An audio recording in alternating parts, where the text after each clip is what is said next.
Katie Moyer of Kentucky Hempworks. Welcome to Nature of Reality Radio. In this day and age where we're trying to do whatever we can to get hemp products to be more accepted and on the market and not criminalized for the conspiracy that exists as a result of its, or the conspiracy that causes the criminalization that is unfair and unjust in every way, which we'll get into a little bit now, but that's a secondary issue compared to what you have to discuss. As I said in that message I sent you on Facebook, I would like to give you the chance to introduce yourself, what you do, what you discovered about that hemp oil that causes you to feel, and give us a little history of Kentucky Hempworks and what it seeks to accomplish, how you got into that, and then after you give your intro, I guess I won't interrupt you. You can just then get into a nice abridged version of everything that you presented at your presentation that was in the Evolve room during the Empowered Light Holistic Expo. So after you give your intro, give a nice abridged version of everything that you would have said in that presentation. You got the floor. I will not interrupt you. Okay. Well, thank you, Andrew, for having me on. I appreciate it. Appreciate you reaching out to us. So I am, my name's Katie. I'm the owner of Kentucky Hempworks. Essentially what we are is a seed processing facility in Christian County, Kentucky, which is in Western Kentucky. It's kind of the heart of tobacco country. And we process the seeds there. We process the roots there. We use the whole plant, but as far as the parts of the plant that we are processing, that's what we do there. We do seeds and roots.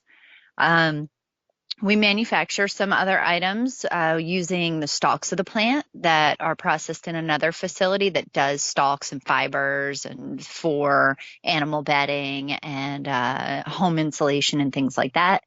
And then we use CBD extract that's processed in a different facility in Kentucky that is specifically for CBD extract. All of the hemp that we use was grown here, but we don't process every part of it ourselves. There's a lot of investments and, very expensive equipment that goes with different parts of the plant. So I've been involved in the hemp movement in Kentucky since 2007. It wasn't until 2014 when we started growing hemp that I actually had any real desire or interest in starting a business, because to me it wasn't about legalizing hemp so that I could start a business. I was involved in the movement to legalize hemp because, in my opinion, it was a property rights issue. I didn't think there was any reason why, if I was a property owner, I could not grow hemp on my property to support my family or grow my own medicine or create my own food or my own building materials. So when I learned a little bit about all of the possibilities of hemp, and I was putting two and two together all over the place, that this truly was a crop that could provide for families all across the nation, that's what sort of sparked my interest in it. So in 2014, we were able to grow hemp in a pilot program in Kentucky. It was really billed as a research program. And we grew a very small crop, about 1.5 acres of a fiber variety of hemp. At the time, we had no idea what to do with it. So, we just thought, well, hey, it's the first year we're allowed to do this. Let's just grow it and we'll see what happens. And from then on, I really followed sort of the direction that I was led just by, I feel like, there was a lot of times where the stars aligned just right for me to take a chance on something or try a new item. And in that first harvest, we ended up harvesting the roots of the plants and use them to make topical salves. From there, we were trying those salves on anybody that would stand still long enough for us to put it on them. And really anybody that had pain or skin conditions or anything that we were familiar with. And the results were pretty staggering. We just continued to get really good feedback from anybody that tried it. And then they started asking for more. And it ended up growing into a business without, there wasn't ever a plan in place. Like, we're going to start this business and we're going to make this salve for people. It just happened because it needed to happen. People needed it. They were asking for it. And we had the ability to bring it to them. So that's that's just the nutshell version of how I got started. It's a very short version because it is sort of a 12-year story. But essentially that would be a good introduction. All right. I guess some of the questions I'm going to ask you now are probably going to be, well, questions that you would have probably addressed and answered in your presentation. So rather than having you just regurgitate everything you said in your presentation, let me just hypothesize what would have been in there by some of the questions that I'm going to be asking you now. First Okay. of all, regarding what kind of hemp plants you are using, there's different species of hemp. Are we talking cannabis sativa and indica and ruderalis and all different other kinds here? Can you give us the binomial nomenclature, genus, and species of the specific ones that you use, and also the specific qualities that each one, each genus and species is good for? If you were to make a chart like this genus species of cannabis Hmm. is good for this, that, and other things. Yeah. So we currently are utilizing two different varieties of cannabis. One is considered a seed crop. It's considered an oil seed variety, just like flaxseed is an oil seed or soybeans are an oil seed because we harvest them and squeeze the oil out of them. So an oil seed is a vegetable oil. It comes from a variety of hemp that would be it would fall more into the category of the ruderalis, the industrial variety of it. Although they're bred to have some characteristics of different varieties, the um, indicas and sativas and stuff like that. But I would say that it probably falls more closely into just that industrial wild variety of hemp. So when we harvest those seeds, we harvest with a combine. It's not the image of cutting those plants and harvesting the flowers or that we expect.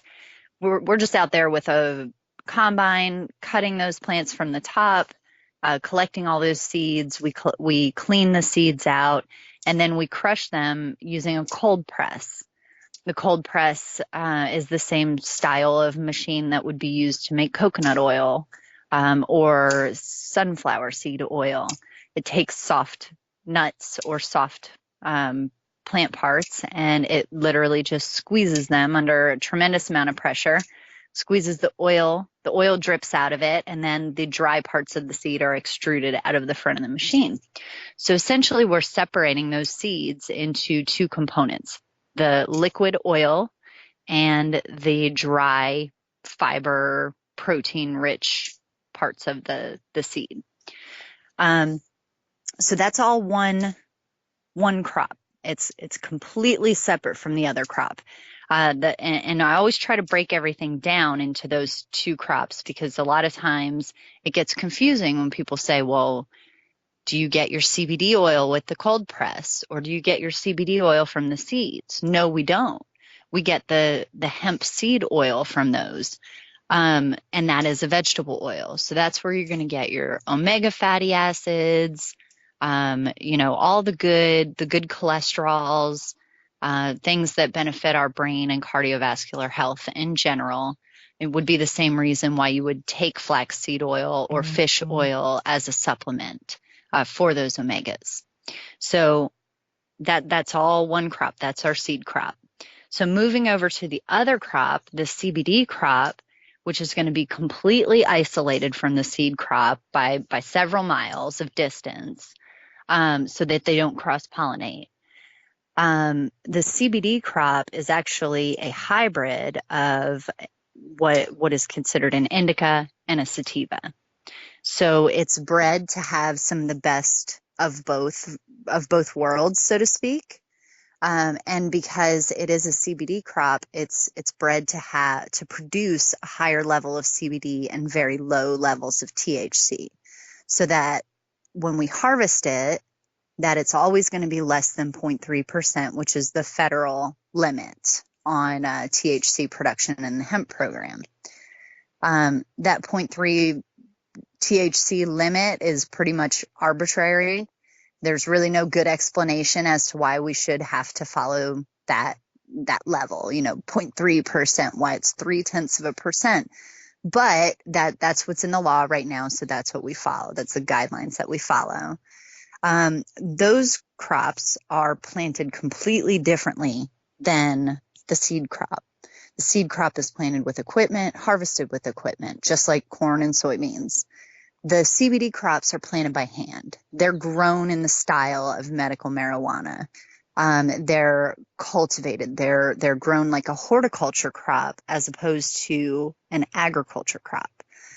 And then they're harvested by hand, cut at the base, collected, and all the floral materials collected by hand. So it is, two very different varieties grown in different parts of the county, so that they're separate from each other. And then once we've processed each of those individual components of those individual crops, then we can use them together in some of the products that we manufacture. For example, our CBD drops are made from both of those crops. The carrier oil is the hemp seed oil, and the CBD extract comes from the CBD plants. So yeah, two totally separate crops. And you did ask about the varieties. The variety that we use for the hemp seed is X59, which is the trade name is hemp nut. We've experimented with some different seed varieties, some from Canada, some that were accidental cross-pollinated crops that I call the mutts, because somebody had a CBD crop and it got pollinated and produced a bunch of seeds, and they wanted to experiment. So, we've experimented with some different ones, but we typically use X59. And then on the CBD side of things, we use the variety Cherry, which is from CBD RX out of Oregon, who are great plant breeders. They have their flagship variety, which was Cherry, which is what we're growing here. And again, experimenting with different varieties. We've brought some different varieties in this year from different places that, we're going to give a try as well. But predominantly the variety is Cherry. Thank you. And you mentioned the whole thing about law. It's kind of unavoidable here that I could actually have someone that talks about cannabis and stuff on my show without having to ask you about whether you're familiar with what the law actually is and what the laws actually say and who the laws actually apply to, and how common sense implies what it implies. Okay, just so I don't babble long enough, here's my take on the whole issue of how people are approaching cannabis legalization the wrong way, and how the proper way to go about it ought to be. It's always like cannabis should be legal because they've basically illegalized it for the wrong reasons. No, that's a bad approach. What would make more sense is to assert that possessing and using and selling cannabis never was a crime in the first place. Now, people will hear me say that and say, well, what are you talking about? Where have you been? And I would say, oh, no. Cannabis is illegal, but it's not unlawful, because the things that make it illegal are not laws. They are what someone in government considers to be public policy.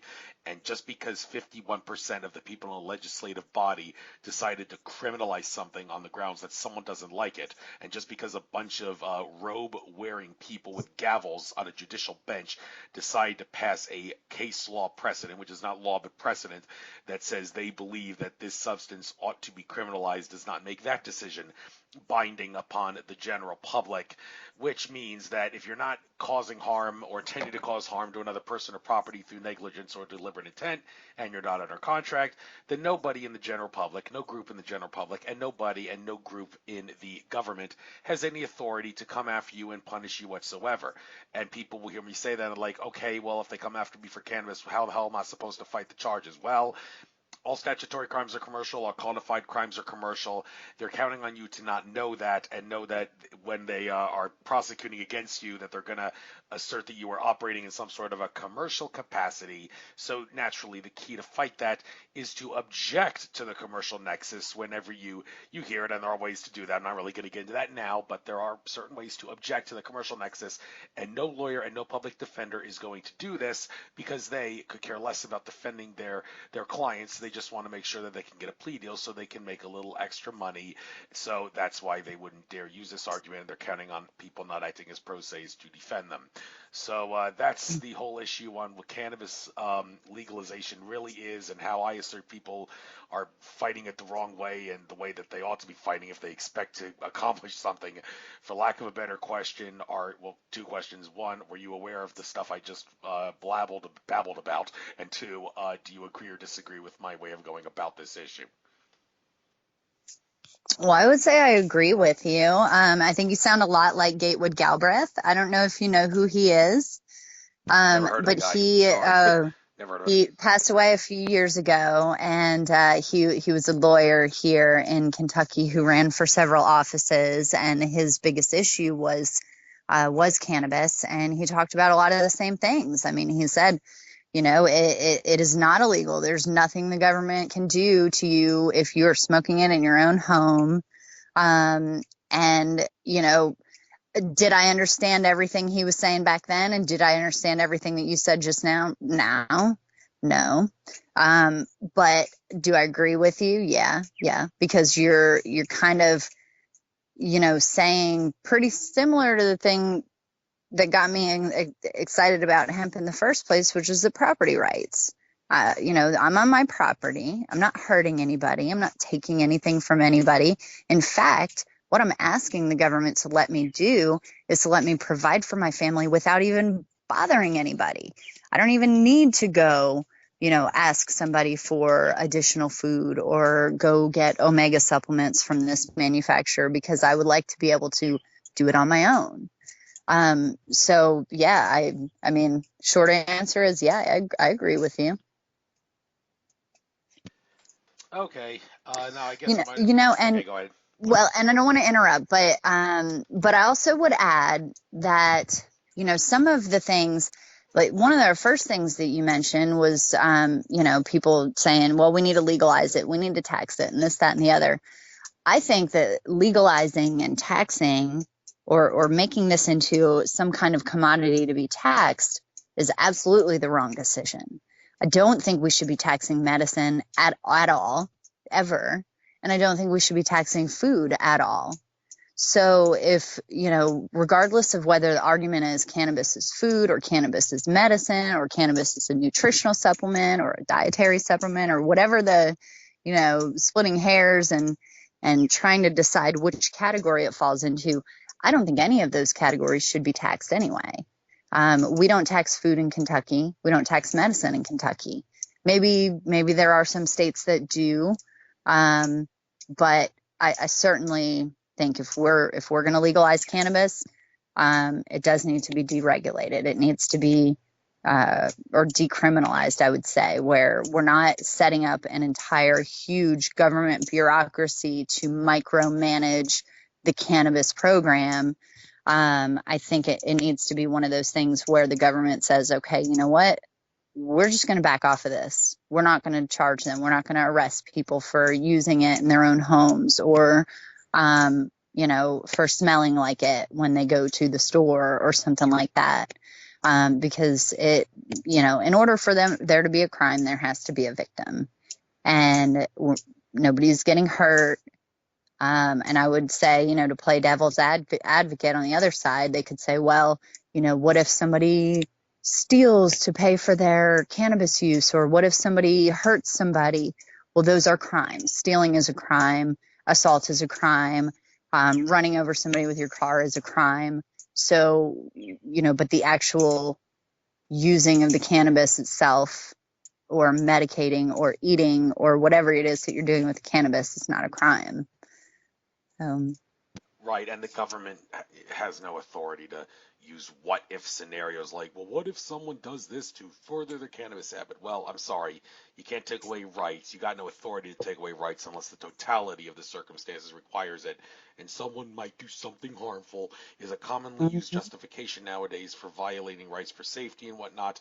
But I'm telling you right now, folks, common sense shows that it's not appropriate to do that. It can't be done that way. So, well, let me stop paddling about that and move on to something else.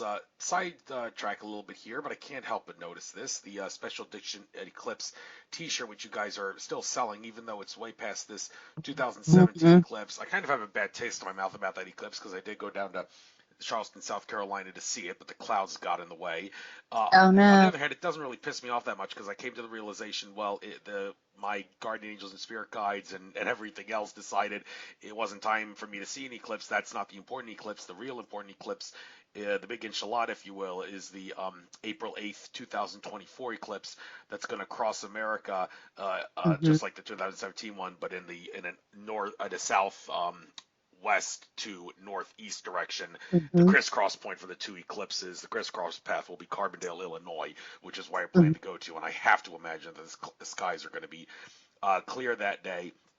But I did get a nice consolation prize. Got to see my baby nephew when I was down in Charleston because he's Oh. there, so that was nice. But anyhow, what is it about the eclipse? And it seems kind of out of place that you guys would actually put this eclipse on this cannabis-based hemp oil site. So what's the deal with this?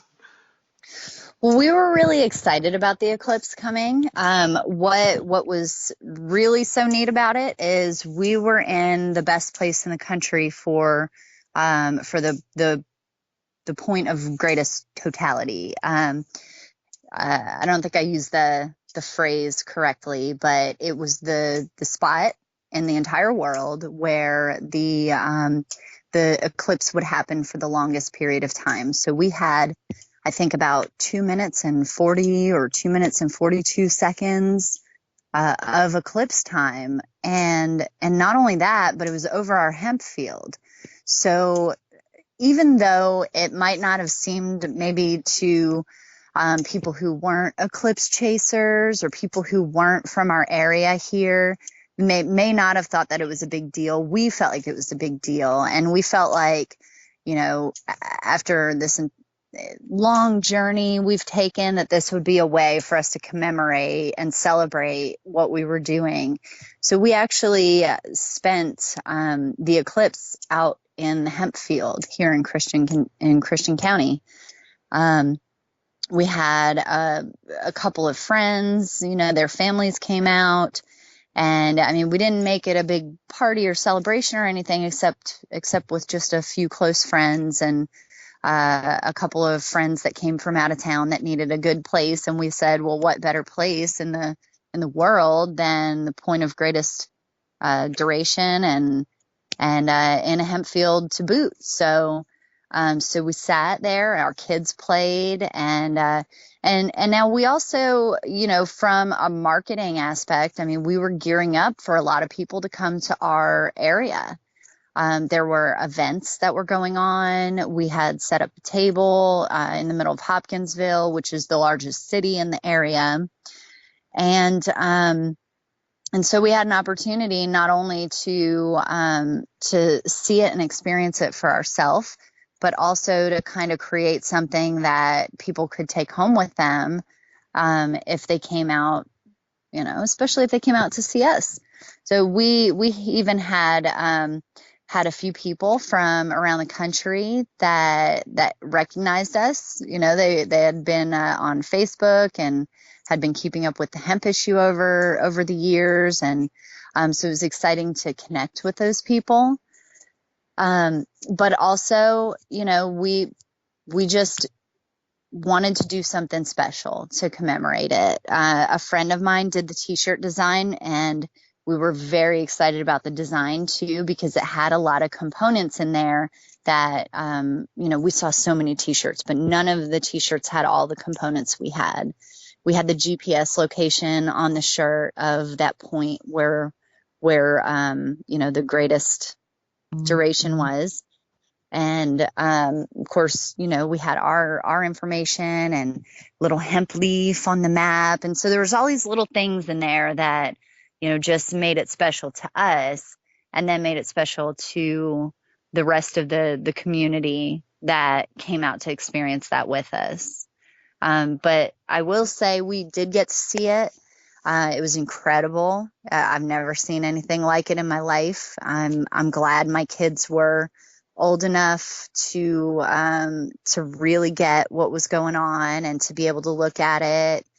It was pretty intense, pretty neat to be able to turn around 360 degrees and see a sunset and everywhere you looked. So there was a sunset all around 360 degrees, but the whole sky was dark at the same time. This is pretty crazy and incredible. Yes, sure that the 2024 one on April 8th, which is kind of supposed to like signal the fall of the Roman Empire, the modern era that is the United States of America, will be only even better than that. Like I said, I can't imagine that that they're gonna let the clouds cover the sky in the crisscross point of Carbondale, Illinois, where I plan to go. So, but anyhow, enough about my plans for the future. Let's might as well give you the chance to make a bit of a. Now, before we do that, let's digress for a moment. Take Back Kentucky, that website. Well, what's that all about? And what is it about Kentucky that you think has been stolen that you need to take back? For the sake of the state of Kentucky and its residents, I need to give you the chance to talk about this on the show while you're on here. So, what's that all about? Well, I bet you didn't know this, but Kentucky is considered, or has been considered, to be the second most corrupt state in the nation. In terms of what? By who? In terms of, essentially, it was based on legalized corruption and illegal corruption. So I would have to look up the study, some I don't know, some outfit that put a study together that looked into two different factors. They looked into legalized corruption, which is things that we would recognize as being ethically or morally wrong, but are legal. And then illegal corruption, which would be just simply, the politicians or bureaucrats doing things that are specifically illegal. Legal corruption would be things like getting your buddy a great road contract to build a road going through a county. It's not illegal, but it is illegal if you got 3 different bids, but really, you knew you were going to give it to your buddy, and the other 2 bids were just fluff that you picked up somewhere so you could be legal about it. So Kentucky's been run by a lot of the same sort of, I would say, they're almost like little like monarchy families. There's several families, and then there are communities here in Kentucky that have essentially run everything for nearly 100 years. And it got to the point where people here were so sick of it that we started to see a lot of changes and a little bit of a revolution in the last 15 years or so. Take Back Kentucky itself was started as a coalition group. It started as a gun owners group, Kentuckians for the Right to Bear Arms. Neither one of these groups I founded. I mean, I am one member of a coalition, but it started as Kentuckians for the Right to Bear Arms. It was a group of men who were upset about some restrictive gun laws that were being passed. They got mad, started organizing and lobbying in the state as grassroots lobbyists. Like, nobody was getting paid or anything. These were just people who cared enough to drive to Frankfurt and talk to legislators. So they worked on some gun rights issues, but then when they started to become really effective, they wanted to work on some other issues, or they had people that came to them asking for help on issues. So Take Back Kentucky was started as a coalition group, so that, you have your Kentuckians for the right to bear arms, you have your Kentuckians for, lower taxes group, you have a Kentuckians for property rights group, you have people like me who are supportive of industrial hemp. And it is definitely a conservative leaning group, but because it's a coalition and because of sort of the nature of the group, we don't never have to agree on every issue. And we don't have to agree on every issue to be friends at the end of the day. So there's been times where Take Back Kentucky has worked with groups like the ACLU on issues, like, for example, I'll give one that I think is it's a great example because we have a lot of Amish people here in Kentucky and in Pennsylvania as well. So one of the issues we worked with the ACLU on was the Amish buggies and the little yellow triangle on the back of the buggy. So there was a law in Kentucky that said they had to have this, not yellow triangle, the orange triangle on the back of the buggy. The law said they had to have this orange triangle, but it didn't sit well with some of the groups, some of the Amish and Mennonites, because they didn't like the bright orange. They didn't like the symbol, the triangle. So for religious reasons, they did not want to have these symbols. So Take Back Kentucky, the ACLU sat down and worked on basically a solution that made everybody happy. The conservatives were happy, because of property rights and religious freedom. The ACLU group was happy because they were helping a group that was being essentially not punished, but I mean, they could have been punished. They could have been ticketed or fined for following their religious beliefs. The legislators were happy because it was a common sense. It made sense. But essentially what they came up with was that they put reflective gray tape on the back of the buggies. So it was a simple fix. Instead of using the orange triangle, you put this reflective gray tape that the Army uses. It's supposed to be 10 times more reflective than the little orange things, which made the politicians happy and made the law enforcement that had to deal with it happy. So it was everybody was happy. It just made sense. And at the end of the day, we can go on and work on different issues. So that's just one example of many. But it's sort of a good example of how Take Back Kentucky operates as a coalition, works with other groups. We may take up issues. We may decide not to. We maybe decide we just don't have the volunteer capacity to do an issue, or maybe it's something we don't agree with. But at the end of the day, the point of the group is that everybody has a voice. Everybody can come to the meeting. There are public meetings every month in Elizabethtown, Kentucky, third Saturday, 1 p.m. Eastern at Family Buffet in Elizabethtown. But everybody gets a chance to go around the room and talk about issues that they need help with, or give updates maybe on lobbying efforts that they've made, or and we've had candidates from both sides of the aisle, all the way up and down the ticket. Senators have come in to talk to us. Governors have come to talk to us, and get endorsements or ask for help or try to get their support. So it's ended up being a really great group, and it's something that I don't get to go as much as I want anymore because I'm busier I've got 3 kids and a business that's growing. But Take Back Kentucky has been very effective over the years, and continues to be so. Yeah, so good luck with that. All Kentuckians, please might as well tune into that part of this interview if you're not going to tune into any other part of this interview to learn something about your state and stop being apathetic and pathetic about it, and something's going to change. And about that whole thing you mentioned about the horse and buggy thing, about the triangle and all that. Yeah, just for kicks, I can assure you that that law or public policy is not applicable to anything other than commercial related horses and buggies, and just understand what the laws actually say and what the terms in there mean, and you'll know what I'm talking about.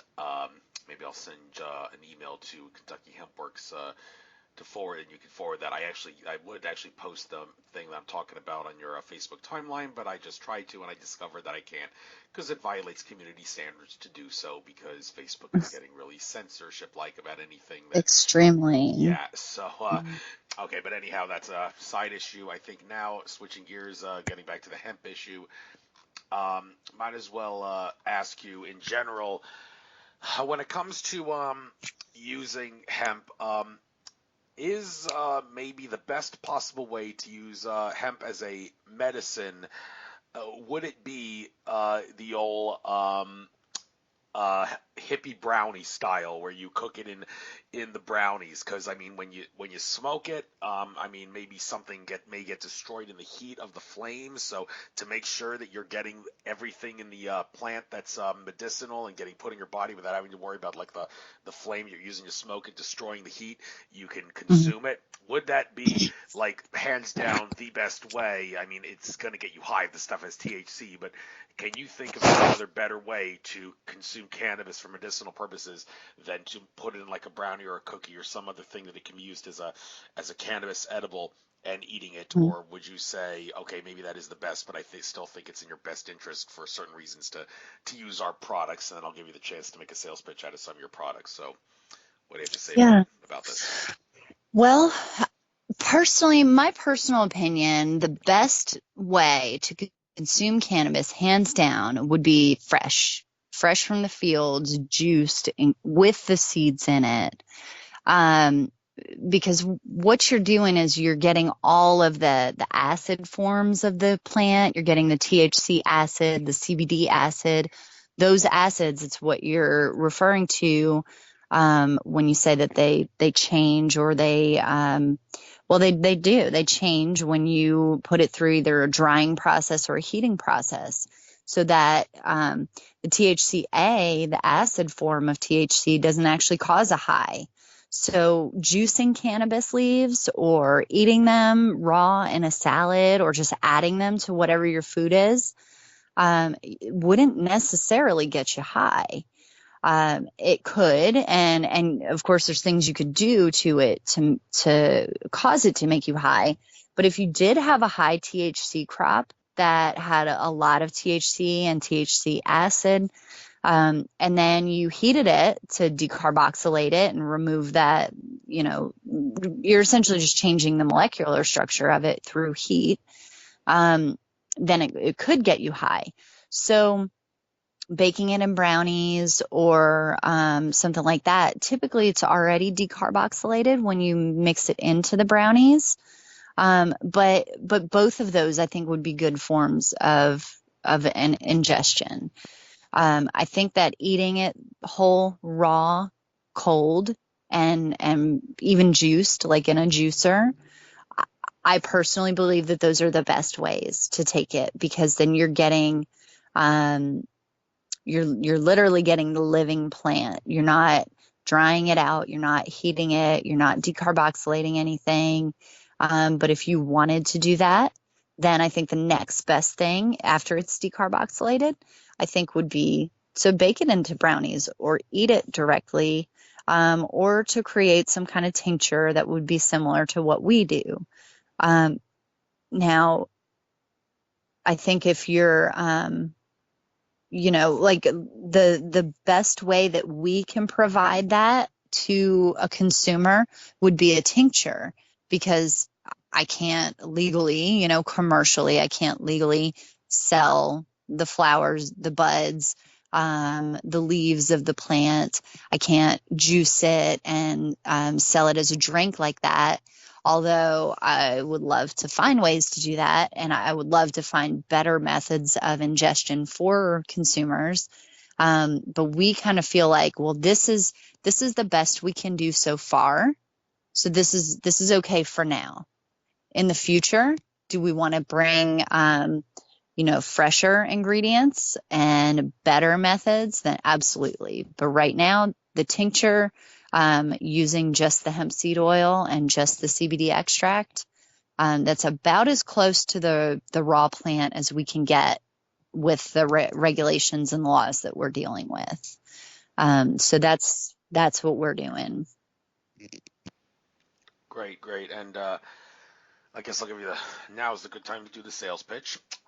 Regular strength CBD drops, extra strength CBD drops, and CBD light. Now, a little skeptical about the light here. I hear from many in the conspiracy theory field that anything that says light on it or reduced calorie or anything, it's actually worse than the regular thing, because the process that makes it a light product totally destroys the essence from both a physical and maybe even a metaphysical consciousness perspective of the essence of the product. So why would anybody want to get the light version and the extra strength, much more expensive than the regular strength one? What additional benefits does it offer if you truly feel that maybe some people may want to consider if they can afford it?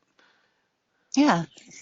Well, so right now what we have right now are the regular strength and the extra strength. We're experimenting with a new version of the light, but essentially all they are is different strengths. The ingredients are the same. They don't go through any different processes.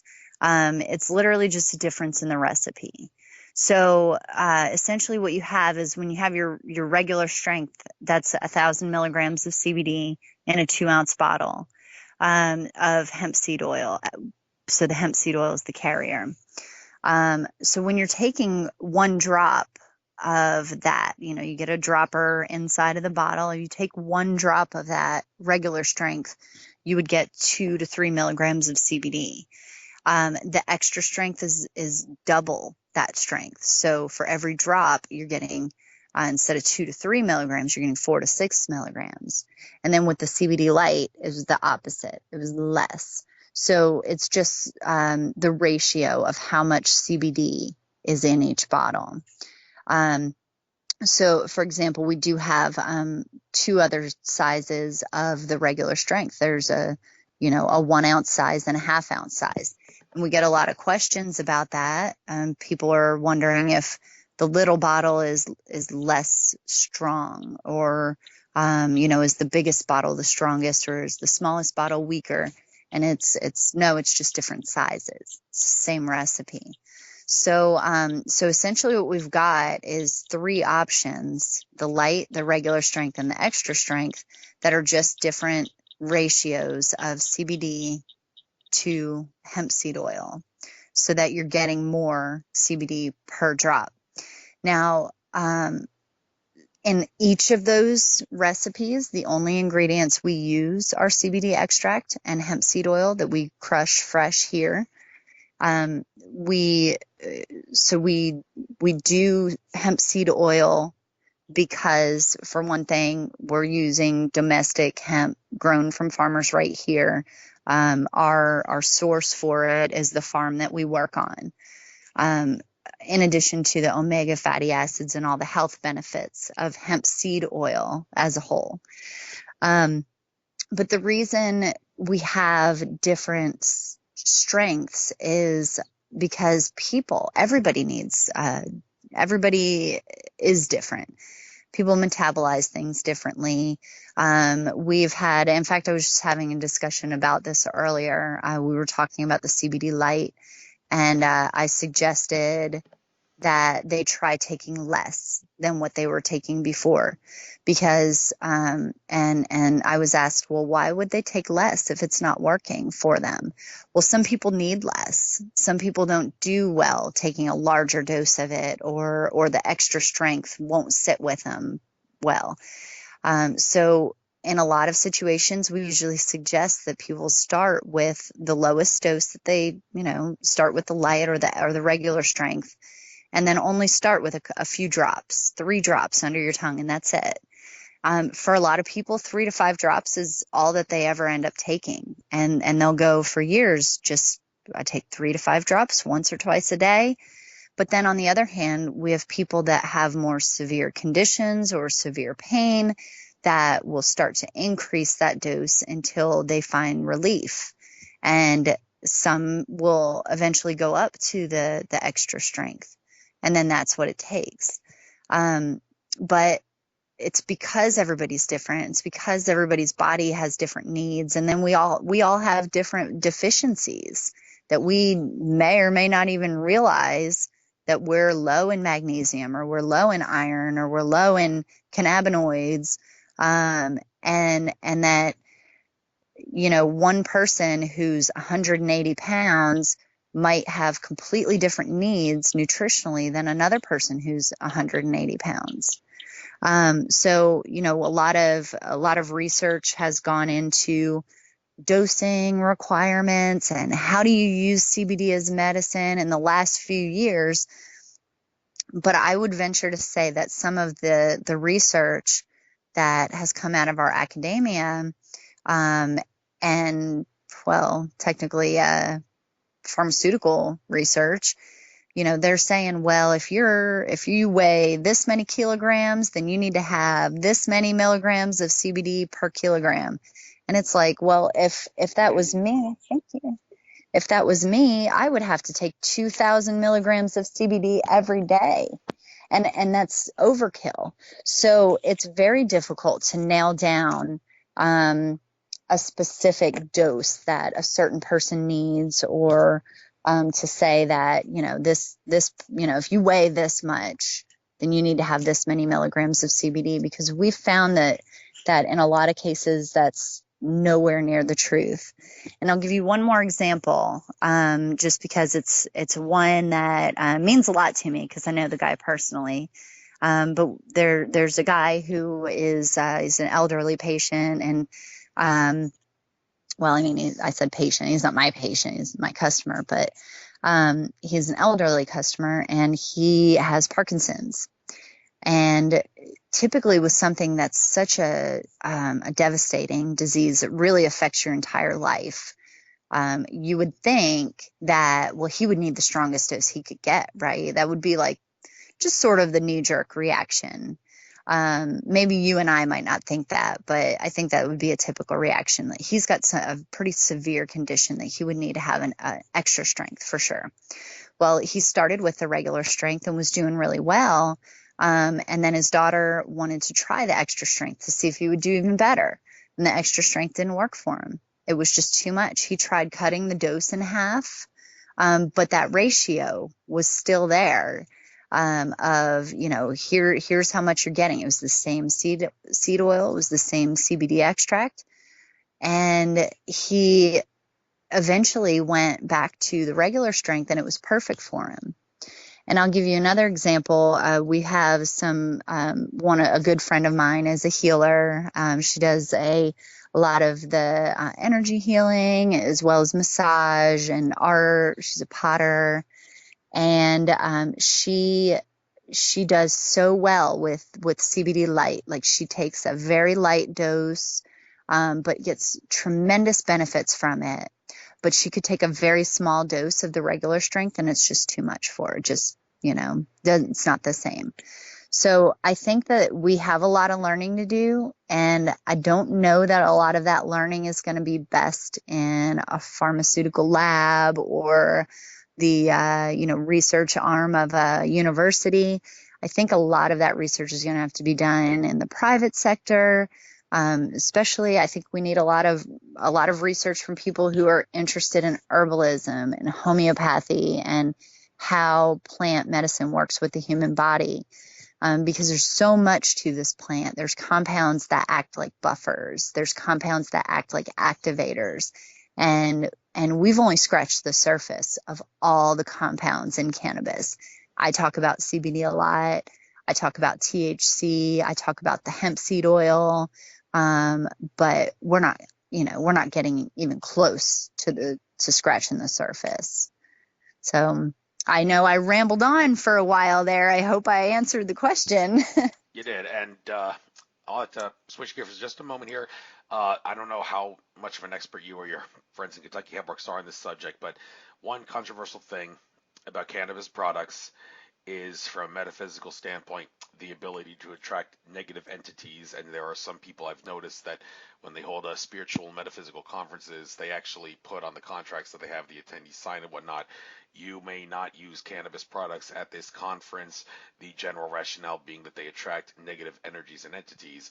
I can't help but notice that those same people always seem to not have a problem with anybody smoking tobacco at the conference, and they don't seem to have a problem with anybody drinking caffeinated drinks, even though I swear I've heard before that caffeine, oh yeah, it can wake you up and all and make you alert when fatigued and whatnot, but I've heard they say that a stimulant alkaloid like that does actually allow for negative entities to affect you more easily. And I mean, the thing about tobacco, people like Andrew Bartz is an Akashic Records reader. He frequently uses it when he's speaking on radio shows and all. He claims it, among other things, actually helps clear out negative energies. But I mean, how can something like tobacco, which has a product that, if taken in a very large dose orally, will kill you, can be good for clearing negative things, and cannabis, which is the exact opposite in terms of being able to kill you from overdosing on it, you can't. Mhm. It seems so counterintuitive that that would be the case, to the point where someone in a spiritual conference would say, I can't let the attendees smoke cannabis because it may attract negative energies and entities and affect the conference. But with tobacco, that's not an issue. Do you know anything about that phenomenon, and can you help us make sense of it? Well, unfortunately, that I can't. But I mean, my initial thoughts are that there are a lot of plants that are burned for spiritual or medicinal reasons, and I don't know why cannabis or tobacco would be singled out. Um, but at the same time, I've heard the same thing about sage. I've heard now. I don't know if this is true or not. I'm just saying what I heard. But I've heard that, well, if you burn sage, you have to do something then to protect yourself afterwards because it could attract the negative energies. But I don't know if that's true. I couldn't speak to it one way or another. Then Um, I guess I we'll I don't just know that, but I would say, just my right. theory on that, I would say that if mankind for all this time has been burning plants and using them for different spiritual activities for all these years in all these different cultures, I think we probably would have heard more about that um, from all the different cultures and societies that have burning them. Do I think it's good to smoke cigarettes? It's not good for you. I don't think it is, but I don't know that, you know, I I guess that's all I can say about that. I really don't know. It's okay. Then we'll switch back to the sales pitch of the products and the science behind how they work. So there's a 100% hemp protein powder. I guess the best question for me to ask you about this is, well, compare and contrast with other protein powders. And when it comes to protein, if you're going to consume protein for the sake of building muscle, like a bodybuilder, it has been argued that protein from chicken eggs is perhaps the best you can go. But is that really the case? Can hemp protein, even though it seems counterintuitive because you wouldn't expect a plant protein to be good for building animal or human muscle, is it actually, what is it about this protein? Can you compare and contrast it with other proteins and show if this one is the best? How can you confirm that? Well, I don't know if it's the best, but I can say that there are many reasons to want to utilize hemp as your protein source. One of which is that it is a vegetarian protein. It's a vegan form of protein. So, a lot of people that aren't interested in ingesting meat, or who can't for whatever reason, it's a good option for them to keep their protein levels up. But so what we have with our hemp protein is about a 30% protein source. The vast majority of the rest of it is a fiber. It's a very um, dense nutritional fiber, like a dietary fiber. And then there's some small amount of minerals and vitamins and things like that as well. So it's predominantly protein and fiber. Um, so when you're using other plant proteins, you're usually gonna sacrifice something. For example, with soybeans have higher protein content, but they're also not great for our gastrointestinal system. They cause a lot of digestive issues, and then we won't get into endocrine disruptors and glyphosate and all of that goes with soy proteins. But you don't have any of that with the hemp. On the other hand, like with hemp, you actually end up, because of all the good fibers and because of its high absorbability and digestibility, you end up with, making your gastrointestinal tract run better, as opposed to causing buildup and causing problems and fermentation and things like that. So it's easier on your digestive tract, and it's easier for your body to absorb those proteins. Another example of a protein source is whey. It's used all over the place. It's in like every GNC or health food store. You've got whey protein. Again, it's a very high level of protein. You don't have to take a whole lot of that to get a lot of protein, but it's also a byproduct of lactose, or it's a byproduct of the cheese making process. So people that are lactose intolerant can't take whey protein. It also causes a lot of fermentation and gaseous buildup inside of your gastrointestinal tract, which causes, embarrassing passing of gas while you're lifting weights, or stomach pain or cramping and things like that. So the real benefits to hemp seeds are how well they work with the human body. How well suited hemp is to provide a source of nutrition for human consumption. So even though it's not the highest protein level that's available in the plant kingdom, it's the one that's best suited for digestion, for absorbing those proteins. So you're using more of them, and then at the same time, it is a good vegetable. So it's a great alternative to animal proteins. All right, one more question, and then I think we'll call it a show. Kill three birds with one stone here. I can't help but notice that the root seems to be a very prominent part of the hemp plant that runs strong in your products here. The hemp root infused body lotion. There's the hemp root infused beard oil. There's the hemp root salve, if I pronounce that correctly. So I guess give a sales pitch for these products. Explain how the science behind how they work, and what is it about the root relative to the rest of the plant that makes it worthy of having three products here to glorify Yeah. and make products out of. Well, the roots are one of my favorite things to talk about, because they're sort of like the little engine that could, or the ugly duckling. They kind of get ignored in the entire process. Everybody talks about the fibers, everybody talks about the seeds and the CBD, but those roots get left over in a lot of cases. But roots in general for plants are little storehouses for all kinds of nutrition, terpenes, which are essential oils. We think about like all the other plants that we utilize for their roots, like dandelions and ginger, and things like that. So the roots of the plant have historically been used for arthritis pain, for joint pain. That was something that came up a few times during my research. There's never been a whole lot of research on the roots, so there really wasn't anything saying, there wasn't like a whole pharmacopoeia of how to use your hemp roots out there on the web or really anywhere, but there were a few mentions of using hemp roots for some different issues. So the biggest thing that it was used for was for joint pain. So that's what first intrigued us. In 2014, when we first grew the crop, we didn't know what to do with it, but we thought, well, hey, we got these roots and we know how to make herbal salve. I was already interested in herbalism, so we took a shot at it. And what we discovered was that the hemp roots are a very powerful anti-inflammatory. And we also discovered that there was no THC or CBD in the roots.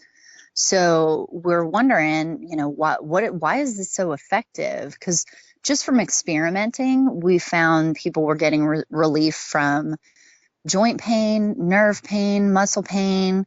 They were getting relief from skin conditions like eczema and psoriasis. And we didn't really have any explanation for it. We could see that it worked, and people were telling us that it was working, but we didn't really know why. And so after doing some further testing on the roots, what we discovered was that there's a lot of terpenes in the roots, which are the essential oils. And what we're finding is that these terpenes, they're some of the same ones that give cannabis the smell that is associated with it. But the roots don't smell like cannabis. They smell like carrots.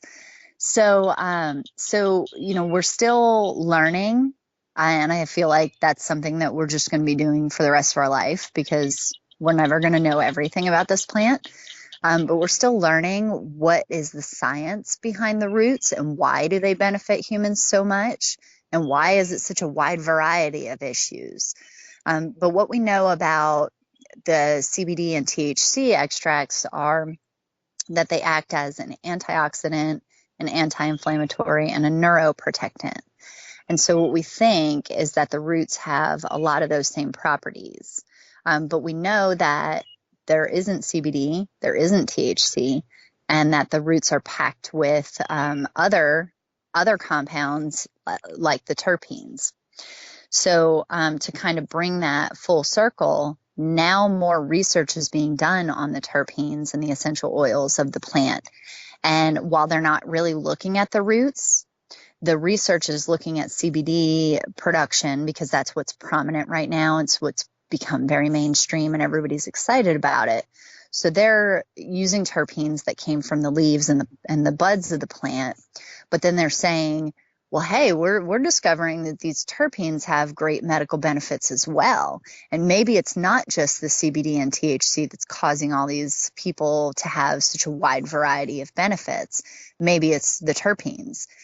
And so while we knew that the terpenes had benefits, and you can see that in any essential oils. I mean, essential oils in general wouldn't be a big deal if people weren't getting benefits from them. So this is just another example of how essential oils benefit the human body. Unfortunately, I can't go too far into the science of it because we're not there yet.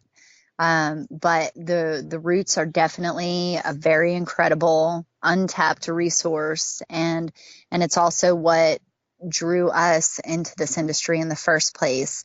And it's what I believe what kept us there, because we've had so many hurdles and so many obstacles with regards to regulations and laws and law enforcement, the DEA, the FDA, all these issues. And nobody's talking about the roots. So it kind of gives us a little bit of something unique. But at the same time, it's something that that whole mainstream market is just now starting to really look into. So I'm very hopeful that in the next few years, that we can figure out how to do some serious academic research on the roots and really kind of identify what it is about them that makes them so powerful. I sure hope so too. And with that being said, the hour limit, you wanted to only go for an hour. So I guess I'll give you the chance now. Take last couple minutes here, get out anything you like, plug your site, plug your contact info, maybe plug some future events you're going to go to, and we'll call it a night. So take us out. Well, so our website is KentuckyHempWorks.com.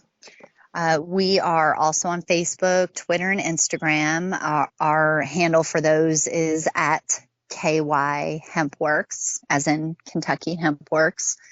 And we're pretty active on Facebook. We do a lot of educational posts. We try to really show people what it is that we're doing. We like to show people the differences between hemp seed oil and CBD extract, and just kind of bring everyone along on this journey with us, because it is a learning experience for us, and it's a learning experience for a lot of people who would like to consume our products.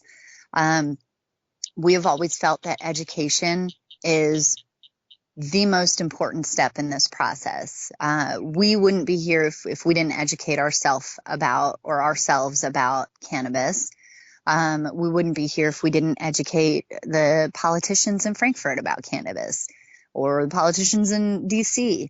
But what I really focus on the most, or what I try to focus on, is education for our young people, because we need farmers.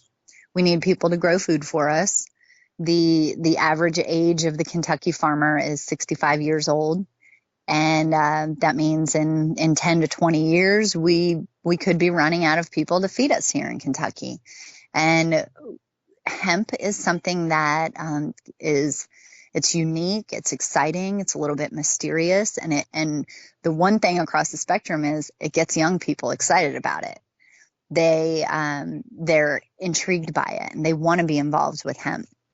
So education is key, and so, if anybody's out there listening who would like to be more educated, or would like to share their experiences with us or ask questions, we're always happy to help with that. And then in that same sort of vein, we do have a really great educational opportunity coming up this summer. I am going to pull out my calendar because I want to make sure that I get the date right. But we have a field day on June 14th with Kentucky State University, the University of Kentucky, and then several other sponsors, including Tennessee State University, and then the extension offices here. We're actually located right on the border of Kentucky and Tennessee, so we do a lot of work with Tennessee. So the field day it's going to be held on June 14th. It's an all-day event. Lunch is provided. It's a free event. And essentially what we have is we have speakers that will come in from different areas. We have some academics. We have some regulators from the Department of Agriculture. We will probably have someone from the FSA office or the USDA. And then after a hemp-infused lunch and probably some more speakers, we will do a couple of facility tours. So we'll have tours at our facility, as well as tours in another facility that's the next county over. So it's a really great opportunity for education. And like I said, it's a free event. We will be promoting that event on our Facebook page probably for the next 4 weeks leading up to that. And we just we hope everyone will come out and enjoy with us. We've outgrown it. This will be the third year in a row we've done it. And we sort of busted the doors open each year. So we had to move it to a bigger facility, to a conference center. But it's a great opportunity for anyone who wants to learn more about hemp in general, as well as hemp farming. All right. Okay, there. I thought I was on mute, but I wasn't. So, okay, that's good. Best of luck to you. And well, I didn't see your presentation, but I learned everything that I could from this show, and I'll make sure I upload this to YouTube so everyone else can learn their part, and also learn about hemp, Kentucky corruption, and everything else that needs to be known. I'll get this up to YouTube by midnight tomorrow, and I'll post the link on your Facebook page. Thank you for friending me there when I do. So thank you very much for coming on, Katie Moyer. Thank you to your friends at Kentucky Hemp Works for making it possible for you to come on, and well, maybe I'll run into you at some future conference. Take care now. Bye-bye. Thank you, Andrew.